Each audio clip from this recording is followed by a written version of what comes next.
ဟုတ်ကဲ့မင်္ဂလာပါရှင်ညီမဒီနေ့ရှင်းပြပေးမယ့်အကြောင်းအရာလေးကကြတော့ညီမတို့ supplier feature လေးထဲမှာပါတယ်ထပ်တိုး feature လေးအကြောင်းလေးတွေပဲဖြစ်ပါတယ်ရှင်ညီမတို့ supplier feature လေးထဲမှာဆိုလို့ရှိရင်ညီမတို့က supplier ကို copy icon လေးတွေလုပ်လို့ရမှာရှိမယ် supplier ထဲမှာပဲညီမတို့ဘာကုတ်ထုတ်လို့ရတာရှိမယ် supplier exchange ကိုမှာပေါ့နော်ဘယ်လိုမျိုးလေးပြုလုပ်လို့ရတယ်ဆိုတာလေးကိုညီမရှင်းပြပေးသွားမှာပဲဖြစ်ပါတယ်ရှင်ဟုတ်ကဲ့ညီမတို့အရင်ဆုံး supplier feature လေးတွေကိုတွားပေးရပါတယ်ရှင် supplier တွေကိုရောက်ပြီဆိုလို့ရှိရင်ပေါ့နော်ညီမတို့ကဒီ supplier အသေးဆောက်တဲ့ပုံစံလေးရောပေါ့နော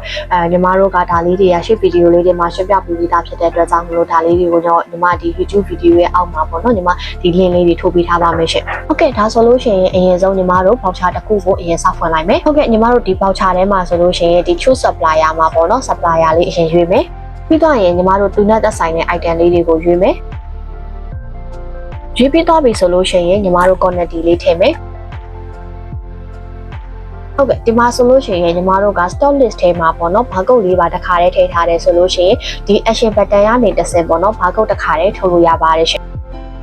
်ဟုတ်ကဲ့ညီမတို့ဒီလိုမျိုးလေးဘာကုတ်လေးထုတ်လို့ရပါတယ်ပြီးရင်ညီမတို့ update လေးကိုနှိပ်မယ်ဘာကုတ်မရှိဘူးဆိုလို့ရှိရင်လည်းညီမတို့ကဒီ print ဘာကုတ်မှာလည်းပေါ့နော်သူ့ရဲ့သက်ဆိုင်ရာညီမတို့ stock list ထဲမှာစောက်ထားတဲ့ item ကုတ်ကလေးတွေနဲ့လည်းထုတ်ပေးလို့ရပါတယ်ရှင်ပြီးရင်တော့ညီမတို့ကဝယ်ဈေးလေးတွေလိုက်ဖြည့်လိုက်မယ်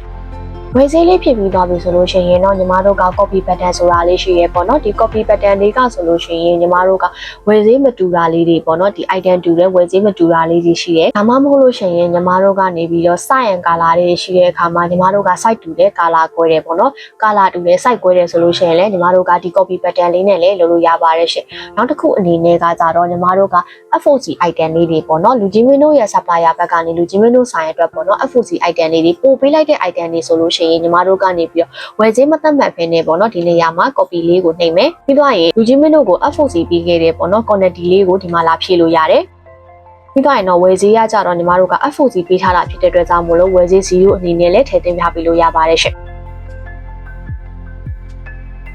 ဟုတ်ကဲ့ဒါလေးတွေပြီးသွားပြီဆိုလို့ရှိရင်တော့ညီမတို့ကအရင် feature လေးအတိုင်းပဲပေါ့နော်သူ့ရဲ့တစ်စင်ချင်းစီအလိုက်ညီမတို့လုပ်သွားပြီးလို့ရပါတယ်ရှင်ညီမတို့ဒီ voucher လေးအားလုံးပြီးသွားပြီဆိုလို့ရှိရင်ပေါ့နော်ဒီ order state မှာညီမတို့ receipt လေးကိုနှိပ်ပြီးတယ်ဒါဆိုလို့ရှိရင်တော့ဒီ voucher ထဲမှာထည့်ထားတဲ့ပေါ့နော်သူ့ရဲ့ quantity လေးတွေကကြတော့ညီမတို့ stock list ထဲမှာပြန်စစ်လို့ရပါပြီရှင်ညီမတို့ကဒါအရင်ဆုံးပေါ့နော် voucher အသေးစပြီးလုပ်ပြီးသွားပြီဆိုလို့ရှိရင်ဒီ voucher ထဲမှာညီမတို့က exchange တွေဘယ်လိုပြန်လုပ်မလဲပေါ့နော်ညီမတို့ကကြတော့ exchange လုပ်တဲ့ပုံစံလေးကတော့2မျိုးလောက်ရှိရပေါ့နော်ပထမဆုံးအနေနဲ့ကတော့ခုနက voucher အသစ်အတိုင်းကိုပဲညီမတို့ကနေပြီးတော့ exchange ပြန်လုပ်တဲ့ပုံစံလေးပေါ့နော်အဲ့ဒါလေးကိုကြတော့ညီမတို့ကအရင်ဆုံး purchase order report တွေကိုညီမတို့သွားပြီးတယ်ဒါလေးကတော့ညီမတို့ကအယောင်မရှိရဲ့ voucher လေးတွေမှာပေါ့နော်ဘယ်လိုမျိုးလေးပြန်ပြင်လို့ရလဲဆိုတာလေးကိုညီမပြောပြပေးမှာပဲဖြစ်ပါတယ်ရှင်။ဒါဆိုလို့ရှိရင်တော့ညီမတို့က purchase order ID လေးကိုညီမတို့နှိပ်လိုက်တယ်။ purchase order ID တွေကိုရောက်သွားပြီဆိုလို့ရှိရင်ညီမတို့ကနေပြီးတော့ပေါ့နော်ဒီ item တစ်ခုကိုဖြတ်မယ်ဆိုလို့ရှိရင်တော့ဒီအမှိုက်ပုံလေးတွေကိုနှိပ်ပေးမယ်ပေါ့နော်။ပြီးတော့ရင်လည်းညီမတို့ကဝယ်ဈေးပြင်လို့ရတယ်ပြီးသွားရင် quantity လေးတွေပြင်လို့ရတယ်ပြီးသွားရင်တော့ညီမတို့က exchange ဆိုတဲ့ပေါ့နော် button လေးကိုညီမတို့နှိပ်ပေးတယ်။ဒါဆိုလို့ရှိရင်တော့ညီမတို့ကဒီ voucher ကိုပေါ့နော် exchange successfully ပြန်လုပ်လို့ရတယ်ပုံစံလေးပဲဖြစ်ပါတယ်ရှင်။ညီမတို့ကအယောင်မရှိသေးတဲ့ပေါ့နော်ဒီ voucher ကိုညီမတို့က payment type ပါပေါ့နော်ညီမတို့က